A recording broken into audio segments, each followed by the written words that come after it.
और चलिए शुरुआत करें बड़ी खबर के साथ। जंग के मैदान से बड़े हमले का एक वीडियो सामने आया है। वीडियो के जरिए दावा ये किया गया कि यूक्रेन की सेना ने रूस के कैंप को धमाके में उड़ा दिया। जहां ये धमाका डोनेट्स्क के लिमान के पास हुआ है।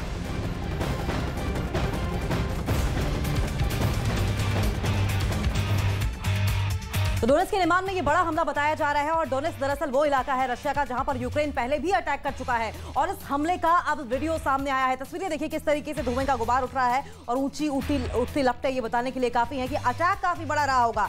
ऐसे में रशिया का खासकर पुतिन का बौखलाना लाजमी है। उम्मीद ये जताई जा रही है कि पलटवार जरूर पुतिन की ओर से अब किया जाएगा। क्यों में कुछ ऐसा हुआ जो क्यों के लोगों ने कभी सपने में भी नहीं सोचा था। जी हाँ, एक आर्मी आसमान से उतर रही थी, ऐसे धमाके हुए कि शहर में 20 से ज्यादा घर तबाह हो गए। ताजा हमले में कई लोगों की मौत हो गई है। आज कीव के लोगों के मन में जितनी नफरत पुतिन के लिए है उससे कहीं ज्यादा नफरत ईरान के लिए है। आखिर क्यों, जानिए हमारी स्पेशल रिपोर्ट।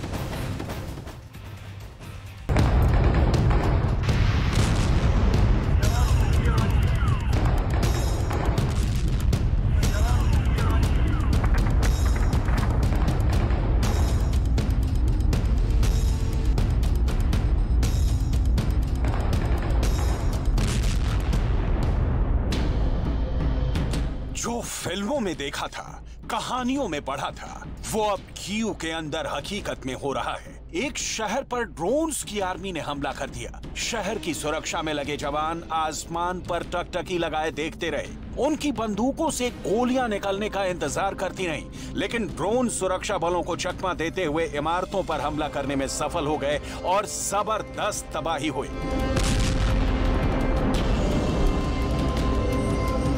पुतिन ने इस बार ना तो कलेब्र मिसाइल निकाली, ना इस्कंदर मिसाइल का इस्तेमाल किया और ना ही सरमत मिसाइल का जिक्र हुआ। ईरान से आए हुए सस्ते ड्रोन कीव के आसमान में आए और जबरदस्त तबाही मचाकर खुद भी खत्म हो गए।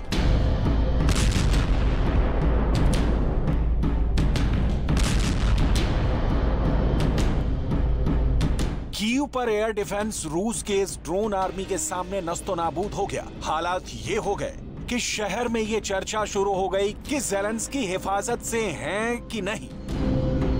किसी ड्रोन ने ज़ेलेंस्की को टारगेट करने की कोशिश तो नहीं की। दुनिया में यही सवाल चर्चा में है कि आखिर ड्रोन हमलों के डर से किस बंकर में जाकर छुप गए ज़ेलेंस्की।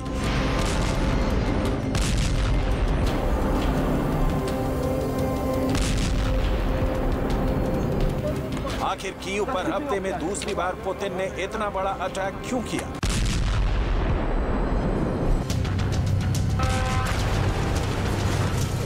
कीव पर इतनी दिशाओं से हमला किया गया।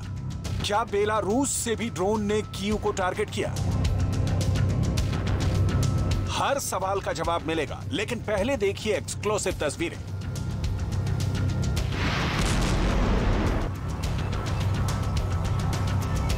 कैसे कीव को ड्रोन ने जला दिया। कीव की गली गली में दहशत फैल गई। कीव में जब लोग सोने की तैयारी कर रहे थे, तभी रात 9:30 बजे से ड्रोन हमले शुरू हो गए। हर ड्रोन के धमाके के साथ कीव में दहशत बढ़ती गई। रात के अंधेरे में ड्रोन के धमाकों से निकली आग ने लोगों को चौंका दिया और जब लोगों की नींद खुली और होश आया तो चारों तरफ ड्रोन से बचने की कवायद शुरू हो गई। अपनी जान बचाने के लिए लोग इधर उधर भागने लगे और ड्रोन कीव की सड़कों पर फटने लगे।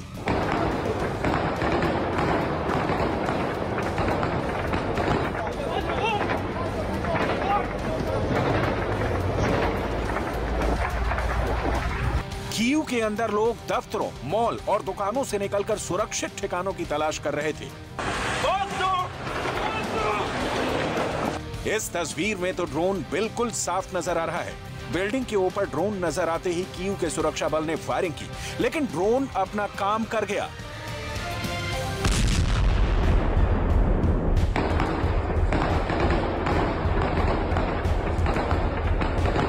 कीव के अंदर कुछ लोगों ने दावा किया कि उन्होंने पिस्टल और मशीन गन से फायर करके ड्रोन्स को मार गिराया है। इनके हाथों में ड्रोन के टुकड़े मौजूद थे।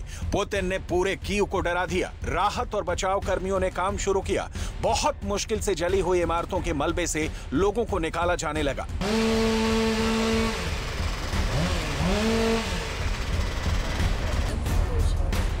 Погано я почуваюсь. У мене 2 дітей, і зранок у нас розпочався сьогодні дуже гучно, бо там, де ми живемо, якраз неподалік ЖД вокзалу, там було сьогодні дуже гучно. Але після відбій, да, треба їхати на роботу. Ось приїхала на роботу, але знов тривога. Тому біля десь укриття, але на повітрі. Так, це неправильно, але маємо бути. Ну а що, розбирає тільки злість, тому що надходять ж новини, да, кожну хвилину. І зараз ми розуміємо, що дістали з-під завалів. Сімейна пара, чоловік, жінка, вона вагітна, 6-й місяць, я мати. Що мене може переповнювати? Лють мене може переповнювати, більше нічого. Лють і просто ненависть до... इसी तरह माइकोलाइव में भी पुतिन की आर्मी ने ड्रोन लॉन्च कर दिए। ये खतरनाक तस्वीरें देखिए। ओडेसा भी ड्रोन हमले की जद में आ गया।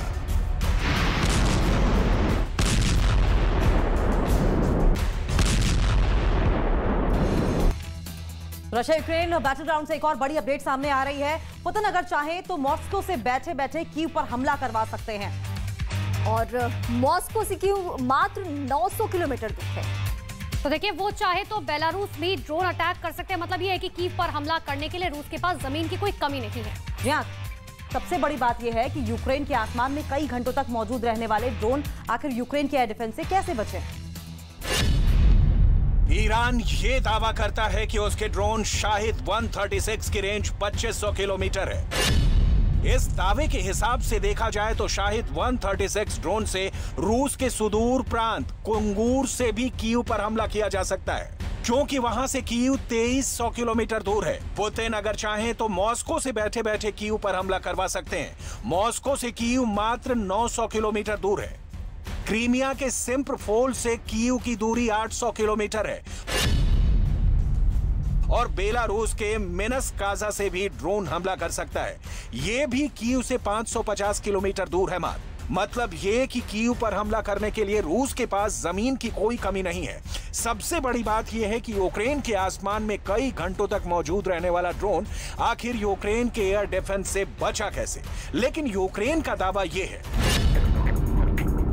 जबकि यूक्रेन का दावा यह है कि कीव पर 28 ड्रोन हमले हुए, 23 कीव के एयर डिफेंस ने नष्ट कर दिए और 5 टारगेट पर हिट हुए।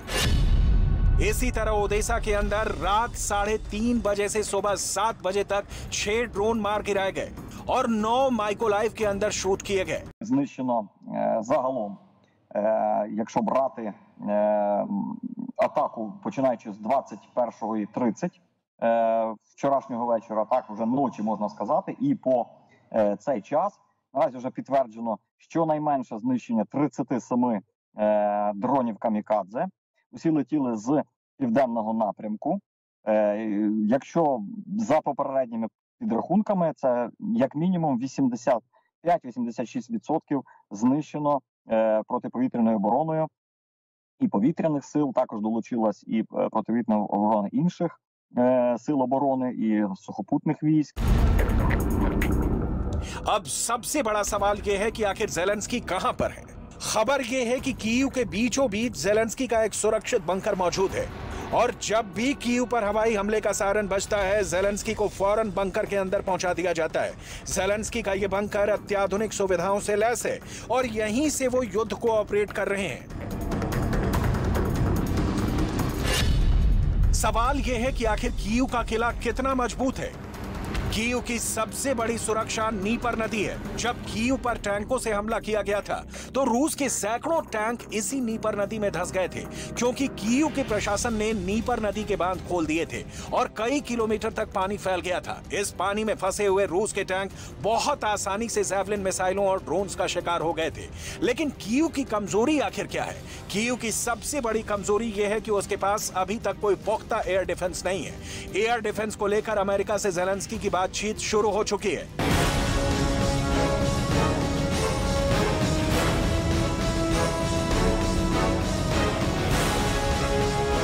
NASAMS एयर डिफेंस जल्द ही यूक्रेन पहुंच सकता है, लेकिन यह अमेरिका के लिए भी एक बहुत बड़ा खतरा हो सकता है, क्योंकि NASAMS ही वो एयर डिफेंस सिस्टम है जो वॉशिंगटन को भी सुरक्षित रखता है। अगर इस NASAMS एयर डिफेंस को भेजने में भी रूस कामयाब हो गया तो अमेरिका के लिए सीधी चुनौती होगी। इसके अलावा नेटो के 30 देशों ने यह वादा किया है कि वो यूक्रेन को एयर डिफेंस मुहैया कराएंगे। अब इस पर भी काम शुरू हो चुका है। स्पेन के एयर डिफेंस तो यूक्रेन पहुंच चुके हैं।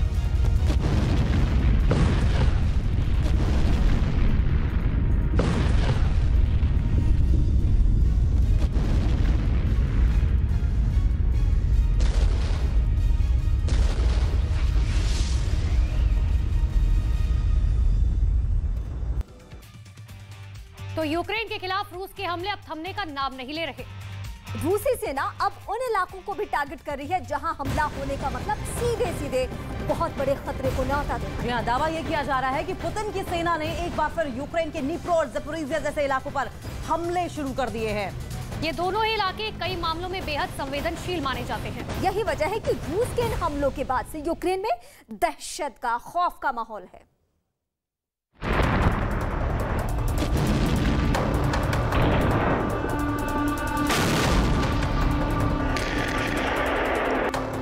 यूक्रेन पर रूस की भयानक बमबारी। रूस के हमलों से कांप उठे शहर। पुतिन की सेना का न्यूक्लियर टारगेट।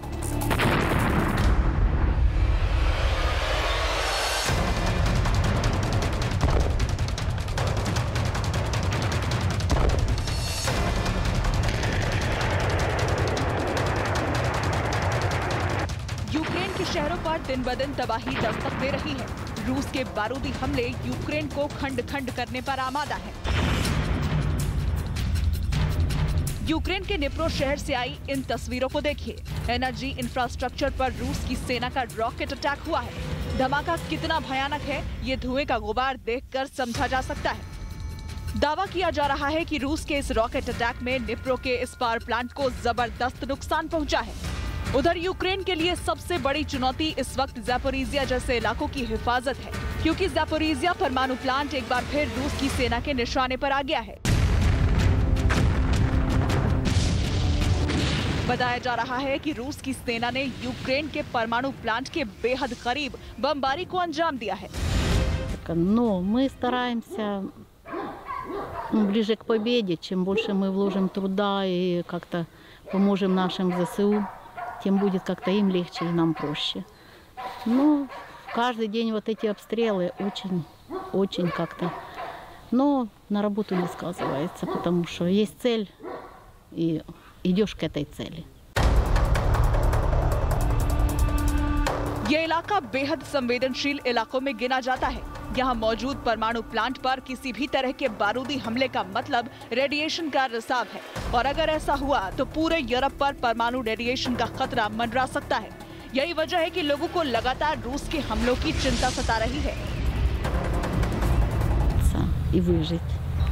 Вот просто, удержать коллектив, удержаться самим и выжить, чтобы не попасть под эти обстрелы. Сегодня 20 минут 6 утра.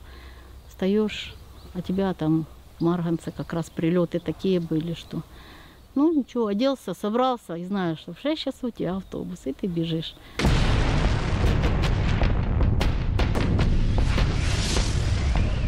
दावा किया जा रहा है कि रूस की सेना लगातार यहाँ के मकानों, फ्लैट और बेकरी को टारगेट कर रही है, जिसका सीधा सा मतलब है कि क्राइमिया ब्रिज अटैक के बाद गुस्से से तिलमिलाए पुतिन वॉर जोन का दायरा बढ़ाते जा रहे हैं और रूसी सेना उन इलाकों को टारगेट कर रही है जिनका यूक्रेन के सैन्य ठिकानों से कोई मतलब नहीं है। Тут нету ни военных, ни баз у нас, ничего нету. А бьют же просто в частные дома, в квартиры. Хлебзаводы, частные, там же нету. С кем же воюют? Получается, с мирным населением. Хотелось бы, чтобы их защитить. रूस के हमलों से डरे और सहमे लोग यहाँ सिर्फ और सिर्फ अब शांति चाहते हैं, क्योंकि ये जंग लगातार खिंचती जा रही है। Хочется мира. И все, больше ничего не хочется. Хочется, чтобы был мир на земле и чтобы люди жили как раньше. Не так, чтобы как сейчас все боятся чего-то.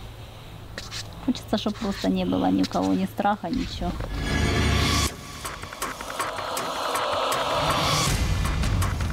जंग की इस नई लहर की सबसे ज्यादा चोट उन लोगों को लग रही है जिन लोगों का युद्ध से कोई लेना देना नहीं है। बावजूद इसके यहाँ के लोग अपनी हिफाजत और देश की रक्षा के लिए सेना के कदम से कदम मिलाकर चल रहे हैं।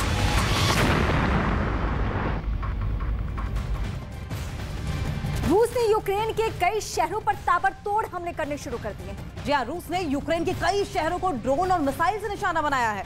तो आइए आपको बताते हैं कि रूस ने यूक्रेन के आखिर किन शहरों पर अभी ताजा हमले किए हैं। रीमा, बिल्कुल, ये मैप इस वक्त हम अपने दर्शकों को समझा रहे हैं कि ये किस तरीके से मैप है। ये क्यू, राजधानी क्यू, ओडिशा, मैकोलाइव और निप्रो, इन इलाकों में। ओडिशा वो जगह है जहां रूस प्रभावित लोग पहले से रहते हैं, यानी रूस को यहां पे कब्जा करने में बहुत दिक्कतें नहीं आई, लेकिन यूक्रेनी सेना ने इसे कई दफा छुड़ाया भी और इस पर जंग उसी तरीके से जारी है।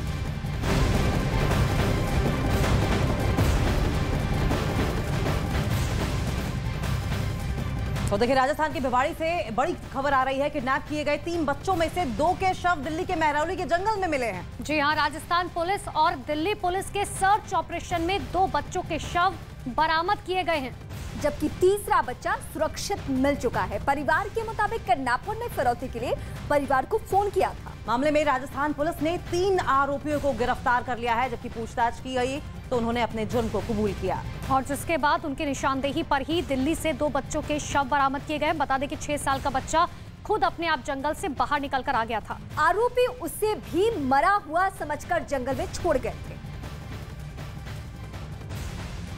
तो देखिए, 8 लाख की फिरौती की मांग की गई थी। दरअसल 2 बच्चों की किडनैपिंग हुई थी और एक बच्चा खुद ब खुद बाहर आ गया था चलते चलते राजस्थान से। अगवा 2 बच्चों को लेकर ये बड़ी अपडेट है। दिल्ली के महरौली में इनके शव पाए गए हैं। महरौली के जंगलों में ये जानकारी मिल रही है। राजस्थान से इन्हें अगवा किया गया था। 2 को अगवा किया गया था, लेकिन एक जैसे तैसे बचकर बाहर आ गया जंगलों से। ना जमीन है मेरे पास, कुछ नहीं है, तो हम 8 लाख कहाँ से लेके आएंगे। जब मैंने उससे ये पूछा भाई कहाँ से बोल रहा है, उसने ये भी नहीं बताया। फोन काट दिया, उससे नंबर नहीं लग रहा उसका। कोई कार्रवाई नहीं। प्रशासन बिल्कुल डाउन चल रहा है यहाँ पे। कोई सुनवाई नहीं, कुछ नहीं है। थाने के अंदर जाओ तो थाने में मारने को दौड़ रहे हैं वहाँ पे। पुलिस ने टेक्निकल आधार पर, अन्य सीसीटीवी फुटेज एवं संदिग्ध व्यक्तियों से पूछताछ के आधार पर इस निष्कर्ष पर पहुंचे कि 2 व्यक्ति जो इस घटना से में संलिप्त है, जिनसे सख्ती से पूछताछ की गई तो उन्होंने बताया कि उन तीनों बच्चों का अपहरण करके वो दिल्ली में महरौली जगह पर ले गए और वहाँ उनके द्वारा उन बच्चों के साथ जो है उनके हत्या कर, जिनको हम यहाँ मौका तस्दीक के लिए और घटनास्थल के लिए लाए हैं, वो आरोपी उनके चाचा से पूर्व से भलीभांति परिचित थे। ये अनुसंधान का विषय है कि मारने के पीछे उनका मोटिव क्या था। तो फिरौती के लिए 3 मासूमों को किडनैप किया गया था, जिसमें से 2 बच्चों के शव बरामद किए गए। एक बच्चा जिंदा है। और सीधे ले चलते हैं आपको ग्राउंड जीरो पर। जयपुर से हमारे सहयोगी भवानी सिंह हमारे साथ जुड़ चुके और दिल्ली के महरौली इलाके से ही मानव हमारे साथ जुड़ चुके हैं। मानव, क्या जानकारी अब तक? आखिर क्या सिर्फ किडनैपिंग की वजह फिरौती थी या फिर कुछ और भी वजह? वजह हम आपको बताएंगे कि बच्चों की हत्या किस वजह से की गई, लेकिन सबसे पहले हम आपको तस्वीर दिखा देती है। आप ये घना जंगल देखिए और हम अपने दर्शकों को दिखाएंगे कि इस घने जंगल के बीच 2 बच्चों के शव मिले हैं और जिनकी उम्र बताई जा रही है 13 साल और 8 साल। एक 6 साल का बच्चा था, वो अपने आप को बचाने में कामयाब रहा, क्योंकि ये कहा जा रहा है कि 15 से 16 की रात यहाँ पर बच्चों को लाया गया।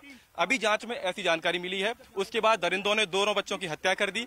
3 बच्चों को अगवा करके राजस्थान के भिवाड़ी, जो कि अलवर का इलाका है, वहां से लाया गया था और फिरौती मांगी गई थी 17 तारीख को। यानी बच्चे लापता हुए 15 तारीख को, 17 को फिरौती मांगी गई।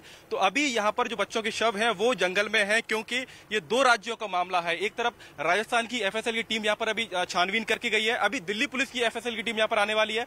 तो कहीं ना कहीं एक सनसनीखेज मामला है, दिल दहलाने वाला मामला है, क्योंकि 2 मासूम बच्चों को मौत के घाट उतार दिया गया। हालांकि एक 6 साल का बच्चा अपने आप को बचाने में कामयाब रहा। और बताया जा रहा है कि इस मामले में जो बच्चों के पिता हैं ज्ञान सिंह, उनका विवाद हुआ था पड़ोस में ही रहने वाले एक व्यक्ति से, क्योंकि उस व्यक्ति के घर पर जाके बच्चे टीवी देखा करते थे। उसके बाद ये विवाद हुआ कि आपके बच्चे घर पर टीवी देखते हैं, आप पास में घर ले लीजिए। तो कुछ ऐसा विवाद था। उसके बाद अब यहाँ पर जो बच्चों के शव है वो इस वक्त जंगल में ही मौजूद है, क्योंकि 2 राज्यों की पुलिस इसमें काम कर रही है। तो ऐसे में तालमेल बिठाने की कोशिश की जा रही है। हालांकि परिजनों का ये भी कहना है कि इसमें जो मदद की जा रही है पुलिस की तरफ से, लेकिन जब जी मानव, आप जिस तरीके से बता रहे हैं इस पूरे घटनाक्रम के बारे में, अभी आपने जिक्र किया कि पड़ोसी से विवाद था और एक 6 साल का मासूम बच्चा निकल आया है वहां से, उनके चुंगल से कैसे भी। क्या वो बच्चा कुछ भी ऐसा बता पाया है जिससे पुलिस को सहूलियत हो? देखिए बच्चे की उम्र काफी कम है और दिल्ली पुलिस ने जब उससे पूछा, क्योंकि बच्चा उनको यहाँ पर 15 के दिन में मिला था और 15 के बाद ही 15 से पहले बच्चे अगवा हुए थे, 17 को फिरौती मांगी गई। तो बच्चे ने कुछ बताया नहीं है, लेकिन जो बच्चों के जो रिश्तेदार हैं वो यहाँ पर मौजूद हैं। बच्चे के चाचा हमारे साथ हैं, राधेश्याम। राधेश्याम, क्या घटना थी, पूरा मामला विस्तार से आप हमारे दर्शकों को बताइए। घटना सर ये थी, हम दोनों भाई 5 बजे सुबह मंडी मार्केट में ठेले लगाते हैं, तो भाई ने अपने बच्चे रूम पे छोड़ के आया था। वो रूम से जब हम लोग यहाँ से 11 बजे गए रूम पे, तो भाई बेकरार हो गया। उसने समझा कि भाई के रूम पे गए होंगे बच्चे मेरे रूम पे नहीं। तो हम ठेले धकियाते थक जाते हैं, तो हम 1 घंटे के लिए सो गए। जब हम 3 बजे जब सो के उठे, 3 बजे जब हम अपनी ठेली लेके गए, तब भाई ढूंढ रहा था इधर उधर साइकिल लेके अपनी। फिर भाई ने मेरे पास फोन किया, भाई कहाँ है? हमने भाई मैं मार्केट में ठेली लेके जा रहा हूँ। जब ठेली लेके मैं जा रहा था, जब फिर भाई के पास में भाग के गया, मैंने तुरंत ठेली ऐसे ही छोड़ दी मार्केट में। फिर भाई बोल रहा कि भाई मेरे बच्चे अब हैं नहीं। तो हमने है नहीं, थाने चलो कंप्लेंट करते हैं। थाने में पहले तो कुछ ढिलवाई पड़ी रही, लापरवाही पड़ी रही। उसके बाद में फिर जब हम लोग कुछ टाइट हुए, तब थाने वाले टाइट हुए हैं। फिर थाने वालों ने ये मतलब पूरा प्रशासन ने अपना काम पूरा कर रहे हैं। ये आप लोग को ये कब पता लगा कि बच्चे दिल्ली पहुंच गए हैं, दिल्ली के आसपास के इलाके में हैं, और फिरौती कब मांगी गई? फिरौती मांगी? फिरौती सर कल मांगी गई है, सुबह आया था फोन, शाम को 2 बार फोन आया। बनाए रखें, आगे भी इस पर हम आपसे अपडेट लेते रहेंगे, लेकिन रुक कर लेंगे भवानी का भी, क्योंकि भवानी अब इसमें एक एंगल पड़ोस का भी आ रहा है। जिस तरीके से पूरी गुत्थी खुलती हुई दिखाई दे रही है और पूछताछ के दौरान जो गिरफ्तारियां अभी तक की गई है, क्या कुछ निकलकर अपडेट सामने आई है, क्या कुछ कॉन्क्रीट दिखाई दे रहा है? देखिए, पहले तो ये चमत्कार से कम नहीं है कि तीसरा बच्चा जो शिवा जिंदा मिला है, उसका गला घोंटा गया था। और गला, पुलिस का ये कहना है कि तकरीबन 1 घंटे वो बेहोश रहा। उसके बाद में बच्चा खड़ा हुआ और फिर उसके बाद में बच्चा अपने आप आ गया। तो इस तरीके से ये एक तरह से चमत्कार है, जिसको ये मरावा मान के चल रहे थे कि छोटा बच्चा था, उन्होंने सोचा गला घोंट दिया और अब मर गया होगा, लेकिन वो अब बिल्कुल जिंदा है और बिल्कुल सुरक्षित है, सेफ है।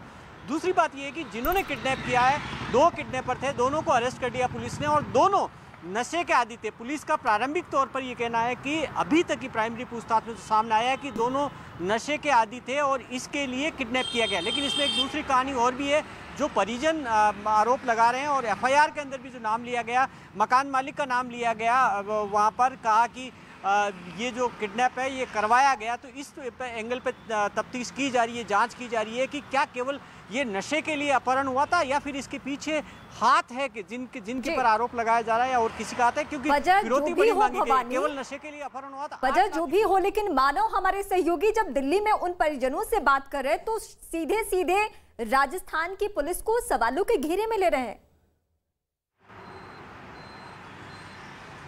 देखिए, राजस्थान पुलिस तो वैसे भी सवालों के घेरे में, आप अंदाज़ा लगाइए कि बच्चा सुरक्षित मिल गया, तब तक राजस्थान पुलिस यहाँ क्लेम कर रही थी कि तीनों बच्चों की हत्या कर दी गई थी और 2 के शव बरामद कर दिए गए, जबकि तीसरा बच्चा सुरक्षित मिल गया था। और राजस्थान पुलिस के उसी भिवाड़ी के एक ASP दिल्ली में अलग बात कर रहे थे, वो कह रहे थे बच्चा सुरक्षित मिल गया। दूसरे ASP बोल रहे थे कि बच्चे की 2 की हत्या होगी, तीसरे की भी हत्या हो चुकी, शव बरामद करना। तो जाहिर तौर पर राजस्थान पुलिस काफ़ी गफलत में। दूसरा, जो तलाश होनी थी, आप देखिए कि 15 को जब बच्चे गायब हुए थे, उस टाइम तत्काल जो कोशिश की जानी चाहिए थी, जो फैमिली भी आरोप लगा रही है, वो कोशिश राजस्थान पुलिस की ओर से इससे पहले नजर नहीं आई थी। बच्चों की हत्या के बाद में पुलिस ने कंफर्म किया कि 2 बच्चों की हत्या हो चुकी है। तो इससे कहीं ना कहीं लग रहा है कि एक लापरवाही है जो शुरुआती तौर पर बरती गई। जी बहुत बहुत शुक्रिया भवानी, आपका आप नजर बनाए रखें, आगे भी इस पर आपसे अपडेट लेते रहेंगे। तो देखिए किस तरीके से राजस्थान में मर्डर हुआ और उसके राजस्थान से अपहरण हुआ और फिर दिल्ली में आकर मर्डर कर दिया गया। पुलिस की इन्वेस्टिगेशन लगातार जारी है इस मामले में। तो TRP के रेस में न्यूज 18 इंडिया की बादशाहत लगातार कायम है। आपका पसंदीदा न्यूज चैनल न्यूज 18 इंडिया आज तक से अब बहुत आगे निकल चुका है। हर हफ्ते आज तक पीछे और पीछे होता चला जा रहा है। न्यूज 18 इंडिया को आज तक से 27% ज्यादा दर्शकों ने देखा है। न्यूज 18 इंडिया के लिए दर्शकों का प्यार बढ़ता जा रहा है। न्यूज 18 इंडिया को आज तक 1,69,00,000 ज्यादा दर्शकों ने देखा है आज तक से, और ये बहुत बड़ा फासला है जो कि हर हफ्ते बढ़ता जा रहा है। प्राइम टाइम में न्यूज 18 इंडिया के आसपास भी कोई नहीं है। न्यूज 18 इंडिया के पास 16.5% मार्केट शेयर है, जबकि महज 12.4% के साथ आज तक बहुत ज्यादा पीछे है। प्राइम टाइम में न्यूज 18 इंडिया को आज तक से 34% ज्यादा दर्शकों ने देखा है। सिर्फ इतना ही नहीं बल्कि मनोरंजन चैनल्स पर भी न्यूज 18 इंडिया की खबरें भारी पड़ती हुई दिखाई दे रही हैं। स्टार प्लस, सोनी, जी टीवी और सब टीवी जैसे मनोरंजन चैनल्स भी न्यूज 18 इंडिया से बहुत पीछे हैं। न्यूज 18 इंडिया को 10.5 करोड़ दर्शकों ने देखा, जबकि स्टार प्लस, सोनी, जी टीवी और सब टीवी बहुत ज्यादा पीछे हैं। और आपका ये भरोसा ही तो है जो लगातार हमें नंबर 1 बना रहा है, देश का नंबर 1 न्यूज चैनल बना रहा है। गेहूं और दाल समेत रबी की 6 फसलों की एमएसपी की नई कीमतें तय। केंद्रीय कैबिनेट ने दी 100 रुपए से 500 रुपए प्रति क्विंटल की बढ़ोतरी है। और ये 6 फसलों का न्यूनतम समर्थन मूल्य एमएसपी जो तय किया गया है वो उसी तर्ज पर है कि लागत प्लस 50%, यानी कि 1.5 गुना ज्यादा। उत्तराखंड में केदारनाथ धाम के पास हेलीकॉप्टर क्रैश, हादसे में पायलट समेत 7 लोगों की मौत। राष्ट्रपति और प्रधानमंत्री ने हादसे पर जताया। 23 अक्टूबर को छोटी दिवाली पर अयोध्या में रामलला के दर्शन करेंगे प्रधानमंत्री मोदी। श्री राम मंदिर निर्माण कार्य की समीक्षा के बाद भव्य दीपोत्सव कार्यक्रम में होंगे शामिल।